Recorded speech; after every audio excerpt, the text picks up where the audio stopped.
ನಮಸ್ಕಾರ, ಕುಳಿತುಕೊಳ್ಳಿ. Thank you. ಏನು ಬಂದ ವಿಷಯ? ರಾಣಿ ಸಾಹೇಬ್, ನಾವು ಇಲ್ಲಿಗೆ 2 ವಿಷಯಗಳನ್ನು ಡಿಸೈಡ್ ಮಾಡಲು ಬಂದಿದ್ದೇವೆ. ಏನದು? ರಾಣಿ ಸಾಹೇಬ್, ನೀವು ಕಪ್ಪವನ್ನು ಕೊಡುತ್ತೀನಿ ಎಂದು ಒಪ್ಪಂದ ಮಾಡಿಕೊಂಡಿದ್ದೀರಿ. ಆ ಒಪ್ಪಂದದ ಪ್ರಕಾರ ಕಪ್ಪ ಕೊಡುತ್ತಿಲ್ಲ. ಏಕೆ?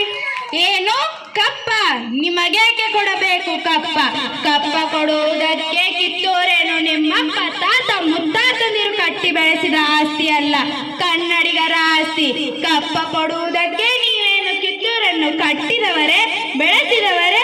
ಇಲ್ಲ, ಕಿತ್ತೂರಿನ ಸುಖ ದುಃಖಗಳಲ್ಲಿ ಭಾಗಿಯಾದವರೇ. ನಿಮಗೇಕೆ ಕೊಡಬೇಕು ಕಪ್ಪ? ವ್ಯಾಪಾರದ ನೆಪದಲ್ಲಿ ಕಡಲಾಚೆಯಿಂದ ಬಂದ ನಿಮಗೆ ನೆಲೆ ನಿಲ್ಲಲು ಜಾಗ ಕೊಟ್ಟವರು ನಾವು. ಕೊಟ್ಟ ತಪ್ಪಿಗೆ ಸುಂಕ ಬೇರೆ ಕೊಡಬೇಕೆ?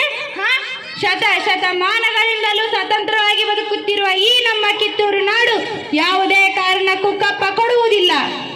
ರಾಣಿ ಸಾಹೇಬ್, ಅಂದು ಕಪ್ಪ ಕೊಡುತ್ತೀನಿ ಎಂದು ಒಪ್ಪಂದ ಮಾಡಿಕೊಂಡವರು ನೀವೇ.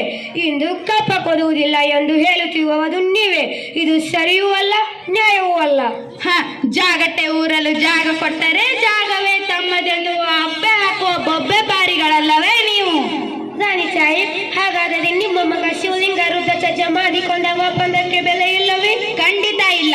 ಮೋಸದ ಒಪ್ಪಂದಕ್ಕೆ ಕಿತ್ತೂರು ಎಂದೂ ಮನ್ನಣೆ ಕೊಡುವುದಿಲ್ಲ.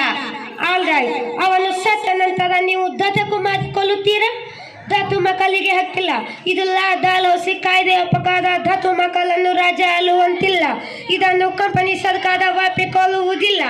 ಬಾಯಿ ಬಿಗಿ ಹಿಡಿದು ಮಾತನಾಡು ಕಪಿಯೇ. ನಮಗೆ ಆಜ್ಞೆ ಮಾಡಲು ನೀವು ಯಾರು? ಇದು ನಮ್ಮ ಜನ್ಮಭೂಮಿ. ಇಲ್ಲಿ ಆಳುವ ಹಕ್ಕು ನಮ್ಮದು. ನಮ್ಮ ನಾಡ ಸಿಂಹಾಸನನ್ನೇರುವ ದೊರೆಯನ್ನು ನೇಮಿಸುವವರು ನಾವು, ನೀವಲ್ಲ. ಓ ರಾಣಿ ಸಾಹೇಬ್, ನೀವು ಕಂಪನಿ ಸರ್ಕಾರದ ಕತ್ತಲೆಗಳನ್ನು ಧಿಕ್ಕರಿಸುತ್ತಿದ್ದೀರಿ. ಈಗ ತಪ್ಪು ಮಾಡುತ್ತಿದ್ದೀರಿ. ಎಚ್ಚರ. ಮುಚ್ಚು ಬಾಯಿ. ತಾಯಿಯ ಸ್ಥಾನಕ್ಕೆ ಬಂದು ತಾಯಿಗೆ ಎಚ್ಚರಿಡುವಷ್ಟು ಸತ್ಯ ನನಗೆ. ಇಲ್ಲಿ ಕಟ್ಟಳೆ ಮಾಡುವ ಅಧಿಕಾರ ನಮಗ, ನಿಮಗಲ್ಲ. ರಾಯಣ್ಣ, ನೀನು ಬಾಗಿಲು ಕಾಯಿ ಸಿಪಾಯಿ ಮಾತ್ರ. ನಿನ್ನೊಂದಿಗೆ ಮಾತನಾಡಲು ನಾನು ಬಂದಿಲ್ಲ. ಟಾಕರೆ, ಸಾಕು ಮಾಡು ನಿನ್ನ ವಿವೇಕದ ಮಾತುಗಳನ್ನು. ನಮ್ಮ ರಾಜ್ಯ ತಾರತಮ್ಯವೆನಿಸಿದ ರಾಜ್ಯ. ತಾಯಿ ಮಕ್ಕಳ ನಡುವೆ ಒಡಕುಂಟು ಮಾಡುವ ಈ ನಿನ್ನ ಕುತಂತ್ರವನ್ನು ಇಲ್ಲಿಯೇ ನಿಲ್ಲಿಸು. ರಾಯಣ್ಣ ಬಾಗಿಲು ಕಾಯುವ ಸಿಪಾಯಿ ಅಲ್ಲ, ನನ್ನ ದತ್ತು ಪುತ್ರ. ಕಿತ್ತೂರ ಕಿಡಿ.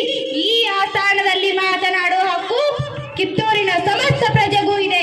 ಇದನ್ನರಿತರೆ ನಿಮಗೂ ಕ್ಷೇಮ, ನಿಮ್ಮ ಕಂಪನಿಯವರಿಗೂ ಕ್ಷೇಮ. ಓಕೆ ರಾಣಿ ಸಾಹೇಬ್, ನೀವು ಸಿಂಹದ ಮೇಲೆ ಕುಳಿತು ಛಲತವಾಡುತ್ತಿದ್ದೀರಿ. ಸಿರಿಮದ್ದಿನ ಮೇಲೆ ಕುಳಿತು ಆಟವಾಡುತ್ತಿದ್ದೀರಿ. ಇದರಿಂದ ನಿಮಗೆ ಮತ್ತು ನಿಮ್ಮ ಕಿತ್ತೂರಿಗೆ ಮಾನಹಾನಿ ಆಗುವುದು ಖಚಿತ. ಕನ್ನಡಿಗರ ಮಾನಾಭಿಮಾನದಿಂದ ಕಚ್ಚಿನ ಗೊತ್ತೈತಿ. ಇದು ಕಚ್ಚರೆ ಕಲಿಗಳ ಬೀಡೈತಿ. ಅಂಜಿಕೆ ಎಂಬುದರಿಯಾದ ನಾಡೈತಿ. ಇಂಥ ನಾಡಿನಾಗ ನೀ ಜವಾಬಾರ ತೋರಿಸ್ತಿ. ಬದುಕು ಆಸೆ ನಿನಗಿದ್ದಂಗಿಲ್ಲ, ನಿನ್ನನ್ನು ಉಳಿಸುವ ಆಸೆ ನನಗೂ ಇಲ್ಲ.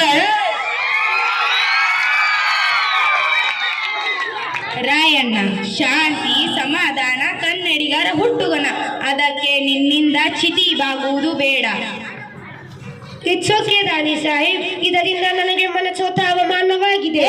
ಹೊರಟು ಹೋಗು, ನಾನು ನಿನಗೆ ಜೀವದಾನ ಮಾಡಿದ್ದೇನೆ.